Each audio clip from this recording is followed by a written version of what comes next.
Okay, let's talk about the rainy day fund. We all hear about it, right? It's one of those classic pieces of financial advice. But here's the thing, most of us have the wrong idea about what it's really for. Its true purpose is way deeper and frankly, way more powerful than you probably think.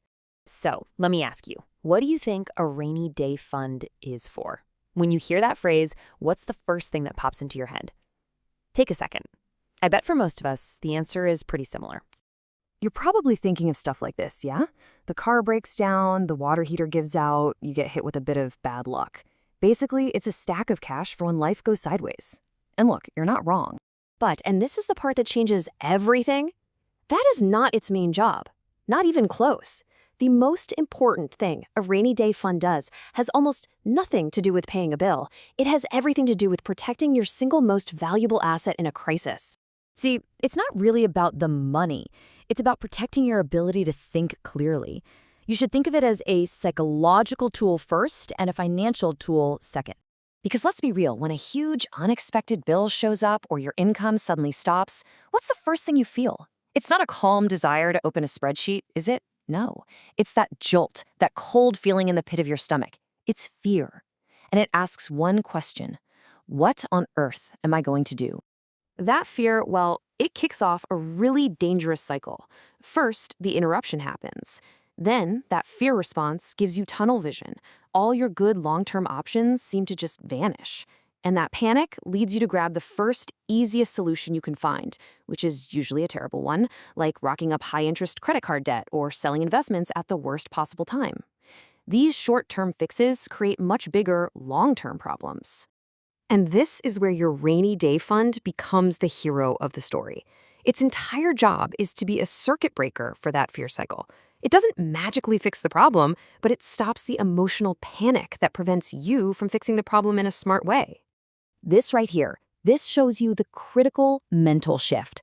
Without a fund, your brain is screaming, "What do I do right now?" It's pure panic mode.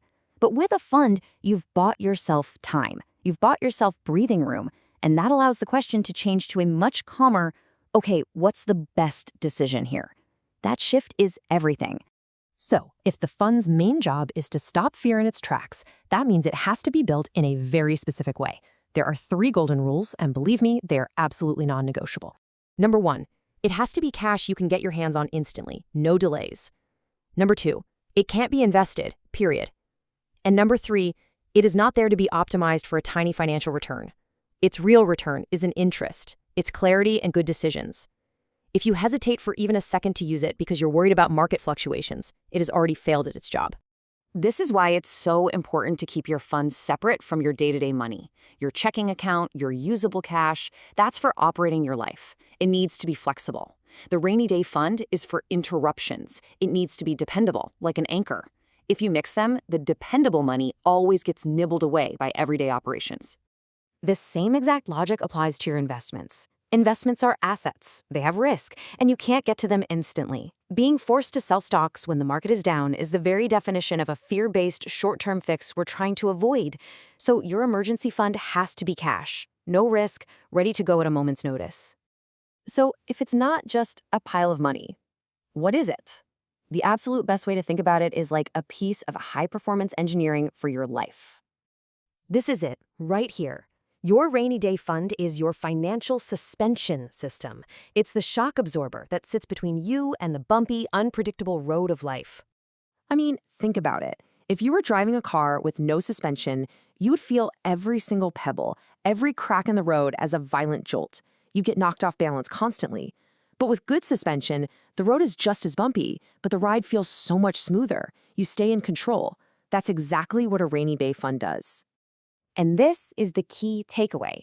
The fund doesn't prevent potholes. You're still going to hit them.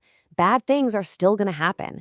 What it does is prevent those bad things from throwing you completely off course. It absorbs the shock so you can stay stable and keep moving forward. And we're not just talking about huge, rare disasters here. The bumps it absorbs are often just the very common, annoying interruptions of life. A paycheck that's a week late, a surprise medical bill that's just enough to cover your deductible, a family issue that means you have to buy a plane ticket today.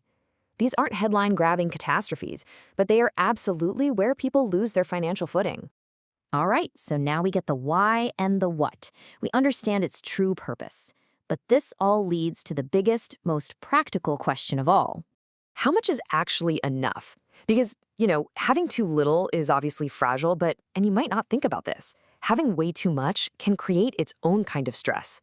So what is that Goldilocks number? What's the right amount to have in your financial suspension system? Well, we're going to tackle that very question in our next explainer.